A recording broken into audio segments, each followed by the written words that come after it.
Hello, this is Dr. Zhang, dear future people. In our last presentation, we were talking about observation. And that was basically about roughly epistemology. How do we gain knowledge by observation? Now, this time, we are talking about something entirely different.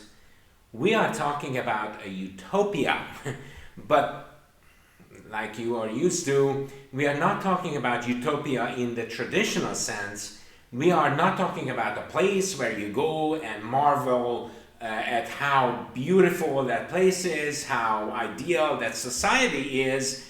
Rather, we are going to talk about a utopistic idea of a state of mind that would be something to marvel at. So how do we reach this state of mind? Well, the ultimate hope behind high-level mental activity with high-maintenance cultivation, mental organization, is creativity, okay? And creativity is based on harmony and unity. So inner harmony and unity with your environment.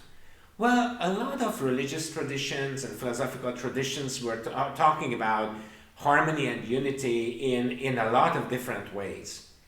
We are going to try a new aspect, okay? A new way of reaching this state of mind. And first we realize that competition and conflict are default. So in other words, if your mental organization is low, and because of that, your creativity is low, if you neglect high maintenance cultivation, then you are going to default to the level of competition conflict, okay? So it is a very suboptimally rounded, one-sided thinking, emphasizing one aspect over another, okay? Or using one method over another. And where you catch this very poor mental level is by exclusivity, okay? So if you recognize a lot of exclusivity, a predominance of exclusivity, okay, then you understand that your mental level is low, and it will then manifest itself with the idea that competition and conflict are the way to go, okay? So to transcend this lower level of mental state, okay, to transcend conflict and competition, one needs to overcome unit thinking, and that is the basic idea. Because behind competition and conflict, there are universal way, homogeneous units, and separate interests, in other words, discriminated, divided little units, okay, that believe that they are independent, whereas they are obviously not. So you have imaginary elementary particles, but not only in the physical sciences, but there are imaginary elementary particles of thought, okay? Imaginary elementary particles of humans, okay? And these elementary particles are individuals, the ego, like we mentioned in the last presentation, okay? And categories, okay, which are thought panels, okay, which are used as algorithms, okay. So thought panels as elementary articles, and you put them together as algorithms, okay. And this type of thinking is a very low level thinking that you need to transcend, okay. Now, to appreciate an organic living reality, one has to transcend this type of thinking, okay? So categories, separate individuality, exclusive and absolute reference frames, okay? So you have your reference frame that you mechanically extend, and so that therefore you artificially create a centrality which you extend toward the imaginary infinite, and so you create a universality out of your locality. That thing, okay, that thing you must transcend, okay? So harmony and unity means a reality that represents one organic whole with important local uniqueness, okay? But this organic whole is not something extended, okay? This organic whole is local uniqueness respected, okay? So in other words, you don't extend your local uniqueness at the expense of other local uniquenesses in time and space, in time and in space, okay? And you recognize the inexhaustible variety and complexity of reality with infinite potential, okay? And notice that what this excludes, what this precludes from happening is exclusivity, okay? This is the very idea that if you have local variety, local uniqueness, okay, then you cannot be exclusive, right? So infinite potential here means that since there is infinite potential, your future is not predetermined. Because how could it be? Because there is local uniqueness, there is infinite effect fields, okay? And there is a malleability of reality. So it is worthwhile to be active and creative, to build things, to attend things, to nurture things, okay? Because since there is a lot of potential, there is no exclusivity, okay? You are not predestined, you are not predetermined, okay? And you can change reality creatively. Now, of course, when you have an impending disaster and when you go to battle, okay, it is very useful to think that, oh, well, it's a horrible thing, and no matter what I do, I may die. Okay, or no matter what I do, I may get sick, or no matter what I do, I'm going to die. And if that is the case, then it's very useful to think that, oh, things are predetermined, so let's just go get on with it, okay? But notice that this model is only good when you have an impending disaster, when you are in the state of regression. And when you are not, okay, then predetermination and predestination leads to laziness, mental laziness, okay, and it leads to a kind of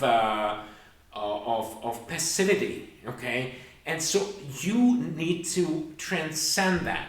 So yes, when you have an impending disaster, when you go to battle, when you have a disease that you cannot possibly fight, although you can never be sure about disease, okay, then yes, predestination, predetermination, believe that you have a fate, a destiny that you cannot change, that you have a Lord over you that will take care of you, or that will punish you, or that will determine your path, okay, is a very good model, okay, in those situations. But in every other situation, realism, predestination, predetermination leads to what? Leads to passivity and further mental inertia, okay? So no, unless you have an impending disaster, there are all kinds of potential. And you have to be creative to see that there's a lot of potential, okay? And rather than going linearly, you have to see all directions, okay? So all boundaries can eventually be transcended unless you are sick and unless you have a terrible situation, an impending disaster, okay?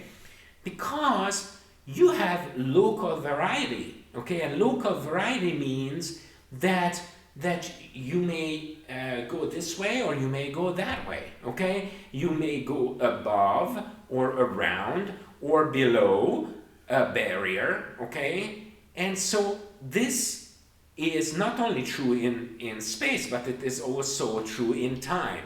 So then wherever you go, things are slightly different or radically different, okay? And in time also, Different time points, it means that you have different combinations of infinite effect fields combining differently. So your matrix is going to be different in or variable in time and in space.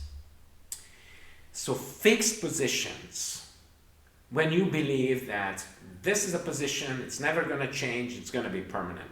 Hoarding, that means money or physical goods are important and you linearly accumulate more and more and more and more, okay? Overwhelming infatuation with comfort and safety will have to be overcome. Because what you understand is that comfort and safety is good, but it's not enough. Comfort and safety is the goal when you are sick, when you are a small child, okay, when you are a very old person, yes, then comfort and safety takes precedence. It's very important for you. But other than that, comfort and safety is important, but that is not your goal. Now, it's a shame that one has to talk about this, but as much as I can see, many people take comfort and safety to be equivalent to happiness, because they see happiness as a passive state or a predetermined state. But it is not, okay? Happiness is a dynamic state, and comfort and safety are merely preconditions to this dynamic state, but not goals by themselves. So if you have immensity of potential in an infinite world of potentiality, which is called reality, okay, then you have to transcend over energy barriers. You have to understand that the unit boundary is something that is artificial and that needs to be transcended. But you also have to understand that whenever you seek this transcendence, it's not that you get enlightened and then everything is good. You worked hard, you got enlightened, and from this point on, everything is good. No. Unfortunately, that is not the case. Because if you get enlightened, okay, that enlightenment is not a passive state, it's an active state that needs to be maintained. So your transcendence is always partial and conditional. You may get sick, you may have an emotional shock, and then you need to build this state up over and over and over again. And you can never, so it's a legend to have a perfect state. Because nothing is perfect. Perfect would be something that would be static. But reality is all in motion, right? Infinite effect fields combine in a matrix. So your active and dynamic state of happiness, of creativity, of fertility needs to be maintained. And you maintain that by constantly reviewing your situation, understanding things deeply, and that also means that you overcome your emotional shocks, your disease, etc. So if you are sick in body or you are sick in mind, you will be self-centered with limited scope of attention, because obviously this is natural. You need to heal your body, you need to heal your mind. So you will be self-centered on your problem. And you cling to the idea of separate individuality and unit thinking. Because why? Because you all are focusing on yourself. And this is called regression. And regression is very natural. Okay, it's not something bad, it's not something sinful, it's natural. So when you are sick, you need to be self-centered and you need to get better, both in terms of body and in terms of mind. So regression is absolutely natural. But when you are not sick, when you revise your situation, when you understand deeply your position in life, when you understand that you can refine your course, which is not 100% predetermined, yeah, to a large degree, there are factors that you need to take into considerations, and those factors to a large degree are beyond your control. But you can always refine your course. So if you do that, then you understand that you are able, to a large extent, to transcend unit boundaries. And you understand that separate individuality is a model that can be also transcended, because there is really not a definite boundary. So where is separate individuality? Okay, is this separate individuality, or this separate individuality, or this separate individuality? No, there is individuality, but there is no separation. There's no separation between organs. There's no separation between mother and fetus, okay? And there's even no separation between the healthy tissue and lung cancer, because all of these things have no real boundaries. But you need to be healthy and you need to be strong to see that. So separate individuality. So if you are at the low level of a user who looks at reality as something to be exploited, okay, you see a fruit and you pluck the fruit from the fruit tree and you eat it, okay, so you are a gatherer, okay, you are a hoarder. You see all kinds of good things in life or in reality, and you just collect it. So then you are at the level of opportunity seeking. Okay, you believe in chances, you believe in separate individual positions, you believe in hierarchy, you believe in competition, you believe in confirmation that others need to constantly do for you. You believe in assimilation, you believe in trends, in fashions, mass religions, mass media, mass ideas, mass ideology. So this is the level of a user. Okay?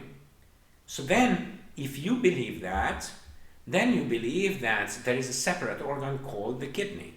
There is a separate thing called the fetus. There is a separate thing called the lung cancer. Okay? But if you go higher, then you will see that there is constant interaction between things.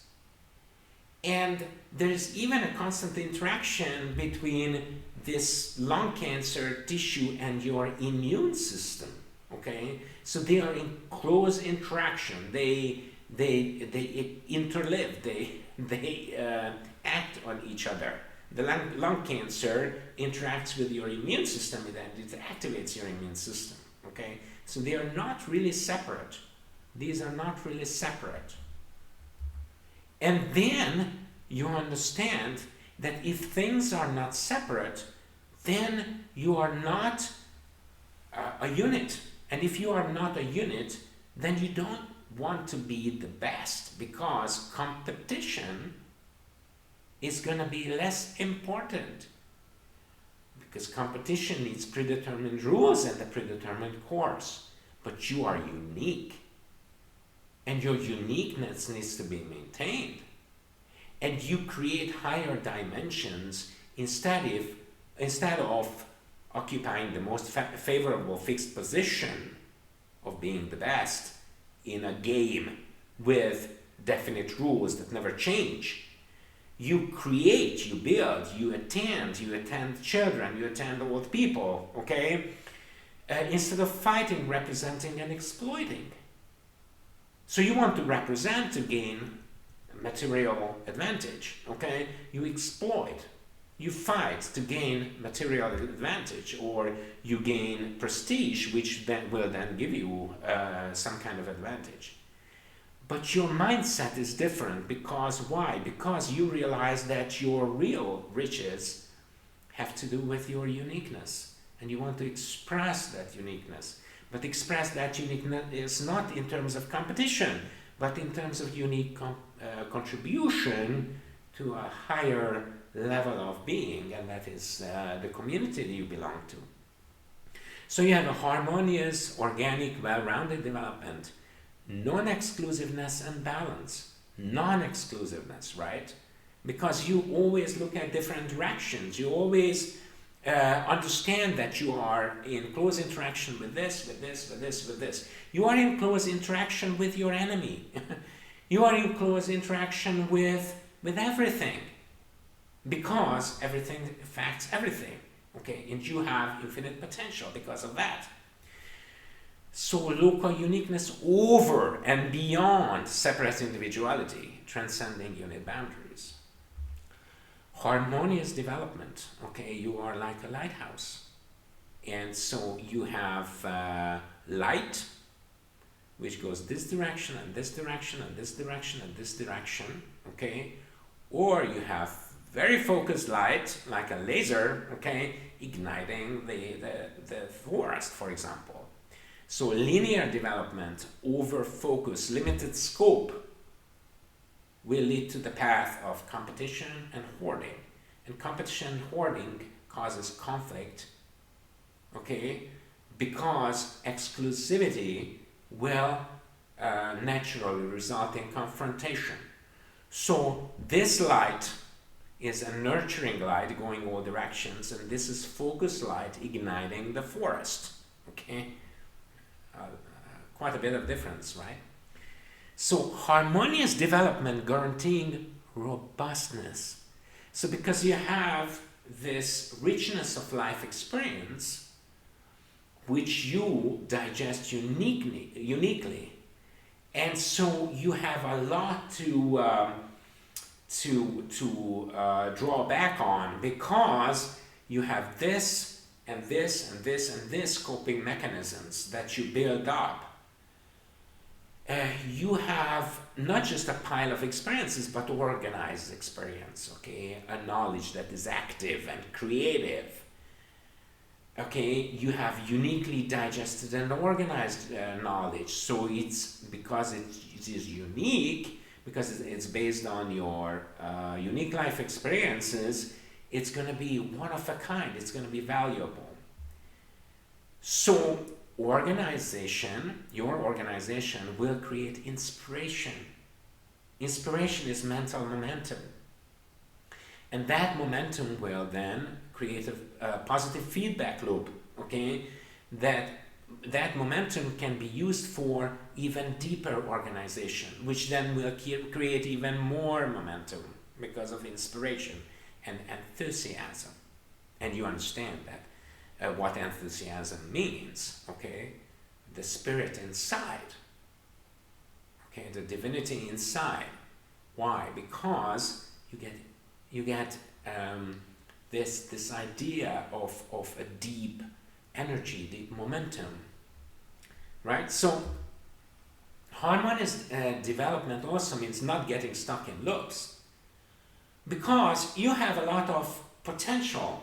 You have this mechanism and that mechanism and that mechanism and that mechanisms, okay? So you don't try the things all over again, the same mechanisms all over again, because you have a lot of potential solving mechanisms, solutions, okay? So you don't have to use the same methods all over again. You are more selective, but you can use this, or you can use this, or you can use this, because you are abundant inside. Inadequate abundance and robustness means not wide enough perspective, too few dimensions, too little things, not enough things to consider, okay? And so that leads to oversimplifications, and you have to make things standard and fixed. And so you have standard choices, either this or that. Now, if you have abundance inside, then you have several methods. You have a whole spectrum, okay, of coping mechanisms or solutions, okay? So you can go straight because all that you know how to do to go straight, or you can go around or above or below or dissolve the problem, you know? So in other words, you have abundance inside. Go around, go under, go above, dissolve. Solution can be found by dissolving the problem. So here is the kidney, okay? And here's the kidney stone. So if you think mechanically, then the only way you can remove that kidney stone is to go through the ureter, okay, with a basket, okay, and then extract that kidney stone. But then, if you go beyond the mechanic nature of the problem, then you can have these shock waves which go through the skin, which go through the muscle, okay, which go through the fascia of the kidney, and then they dissolve this stone without ever having to go mechanically and remove it. So you can dissolve a problem. But to dissolve a problem, you have to be in a new plane. When you think not only at the mechanical level, but you go on a higher plane and then use your abundance of knowledge so that you can create new methods, new approaches to your problems. So then, the whole thing is based on the realization that life is a flow where there is such thing as a dynamic balance, okay? Your concentrations are constantly changing. Relationships are always changing. They are in constant motion. If facts grow and or dissipate, so you have other facts that become more important, and certain facts that seemed all important at one point, at another point they will be less important. Because there's a flow to life, and this flow is not linear flow. This flow is turbulent flow and full of variety. Robustness and abundance, not only using a fixed flow model, okay, but you understand that the flow can be actually altered to some degree by your contribution. And if you attend, you nurture, if you build, that is going to be an important contribution. Developing minds need direction. They need fixations, fixed positions, high contrast categories, sharply delineated units. But you understand that if you develop your mind, then you feel the flow of life, not as a fixed actuality, but as an infinite potential that can be creatively influenced if high organization creates enough momentum for creativity. And again, that momentum is not just there in perpetuity. That momentum needs to be nurtured. That momentum needs to be maintained.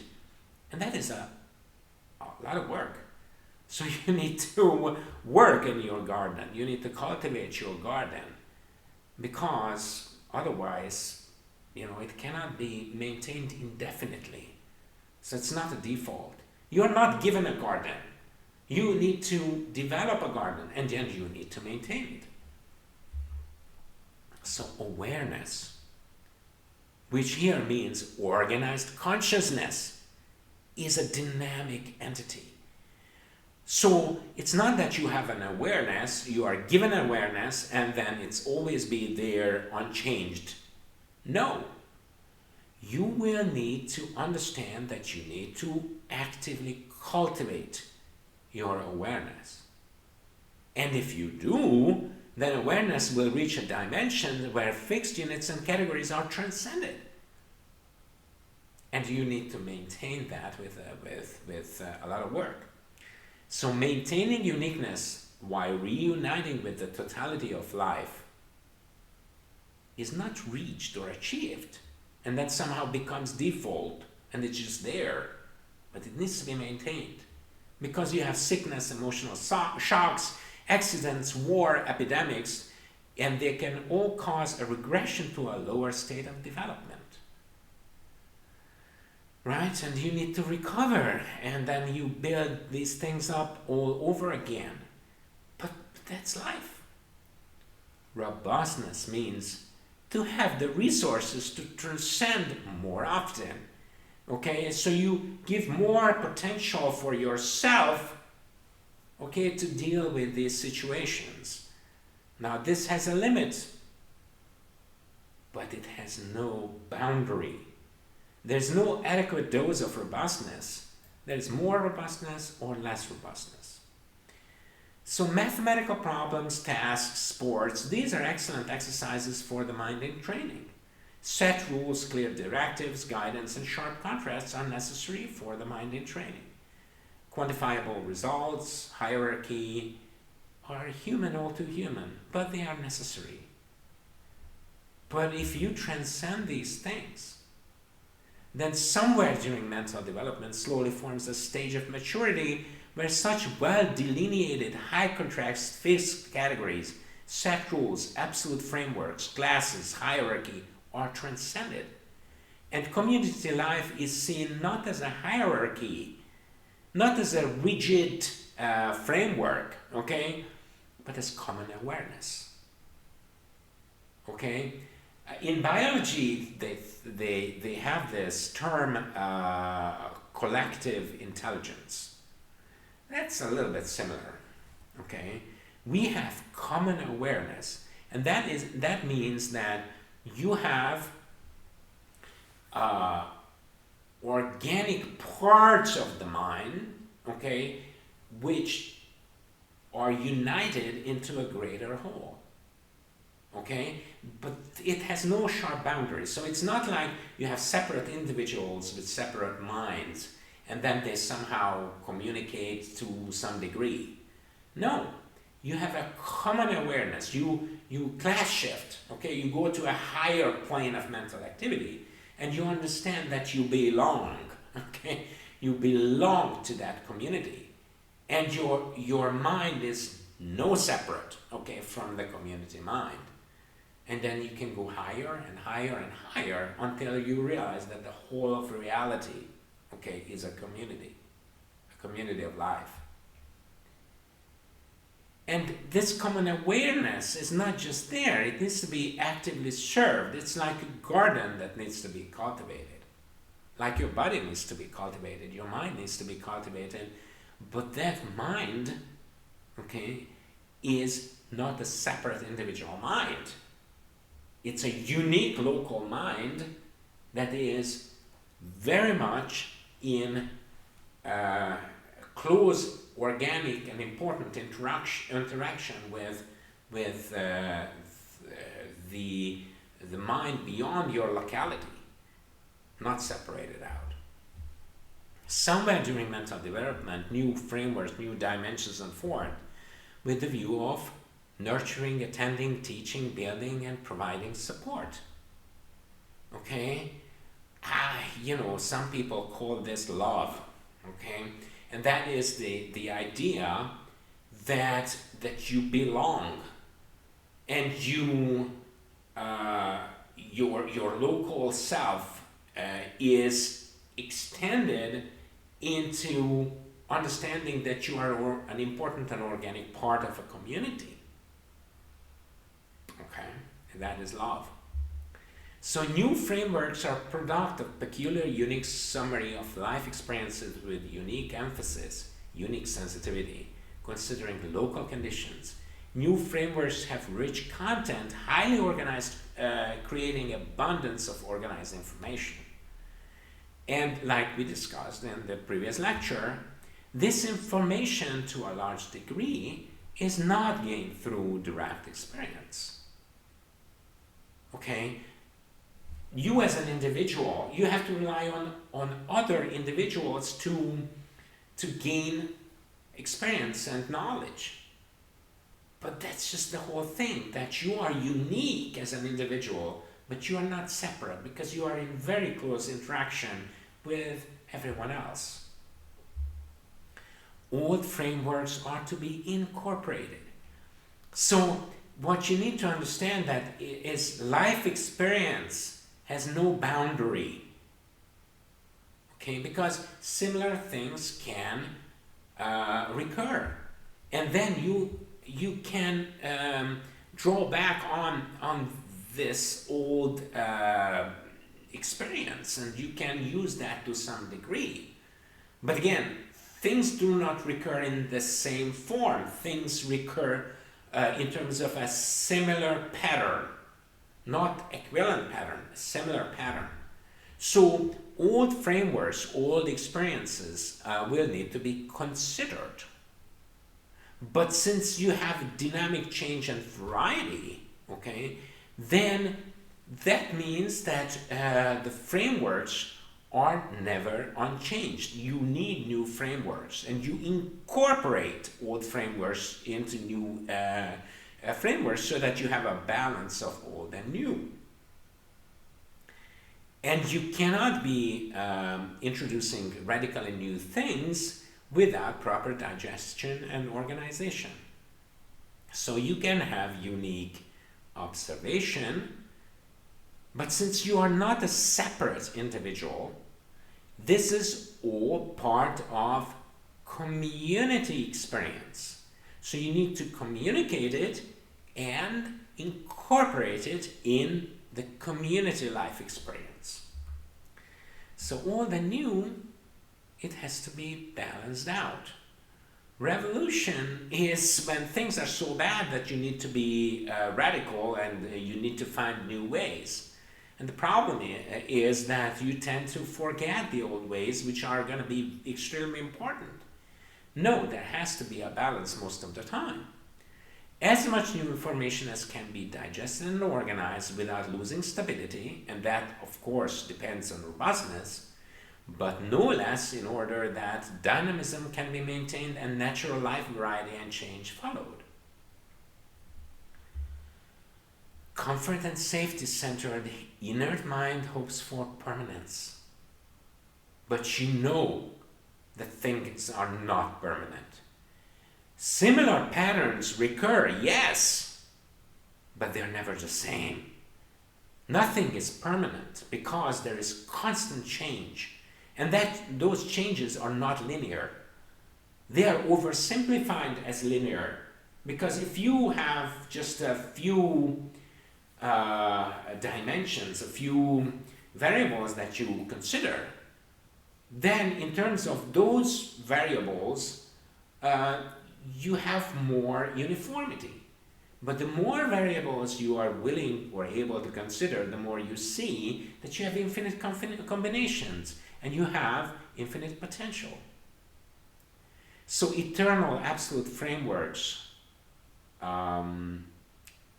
laws and rules are never permanent. They need to be modified, hopefully not radically, because you need to give you time and energy and opportunity to digest the change. Okay?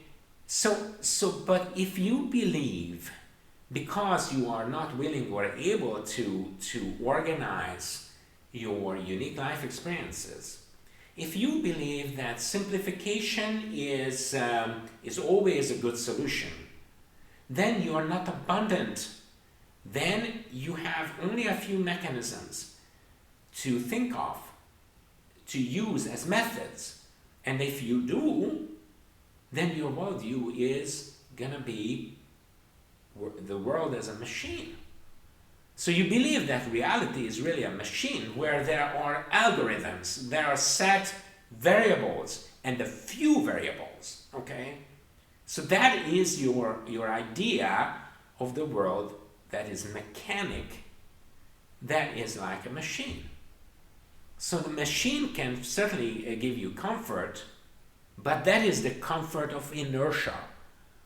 A machine world is naturally connected with mental inertia, with limited content, because you have a few variables, a few algorithms. And that is the problem with machines, that machines are created for use, so they have very few variables set. very few algorithms, very few possibilities, okay? And there are overemphasized set rules and overemphasized set relationship between these few variables. So you have permanence built in there with perfection. The machine is a few-dimensional model. Now understand, the machine can be a robot like this, or a machine can be a mechanical worldview where there are eternal laws and physical objects, and physical objects and eternal laws make up a few-dimensional model of everything that can exist. So this is also a machine. And so let's use a metaphor. And that metaphor is grammar and logic. So grammar is a very much simplified framework, okay, that is trying to model language, which is a dynamic entity and which has a lot of variety and which is very abundant. Okay, so machine, reality, grammar, language, logic, thinking. So logic believes that there are certain set rules, that there are certain elements of thought. Elements of thoughts are categories, and so between the categories there are certain things that needs to be respected, rules, laws that needs to be respected. And of course, grammar and logic are very important to organize language and organize thinking. But when you use logic or grammar, you need to realize that they are models, okay? And the real thing, language and thinking, are abundant, okay? So these are, grammar and logic are organizational tools. They are not good in themselves. So your models also need to be dynamically changing. So your grammar needs to change dynamically as the language changes, and your logic needs to be dynamically changing when thinking changes. And why would language and thinking not change, since they follow and mirror reality that also changes? Okay. So you may need to adjust your grammar. You may need to adjust your logic, okay? Not radically, not at random, okay? But with deep organization, you need to change your frameworks and you need to change your tools. So our hope is that abundance of language with adequate organization, for example by grammar, you will be able to maintain a high level of order called clarity. So if you are abundant and yet organized, then you build up clarity. And that means not clarity through reduction, so you oversimplify things by cutting out other aspects of reality, but clarity through organization. So clarity is a composite. Clarity is not simple, because simple clarity is made through reduction, okay? But you want clarity through organization, and for this you need constant review. You need to constantly review your grammar and review your logic, okay? Not radically, but wisely, so that you have an abundant language with clarity. And so that leads back us to our central theme, and that is that our real hope, our real ideal, is to go from mental inertia, reduction, considering only a few aspects and overemphasizing them, okay, to go from artificial units of categories, of human egos, of physical particles, and their multitude, their sets, their numbers. So from that level of organization, we are trying to go to a higher level of organization, okay, where there are no unit boundaries, there are no set rules, there are no identical patterns, but you are more refined so that you understand that there are similar patterns, but they are all really different. And your laws, your grammar, your logic need to reflect that. They need to be constantly and carefully and cautiously reviewed, and robustness needs to be then used to maintain stability. Stability is very, very important.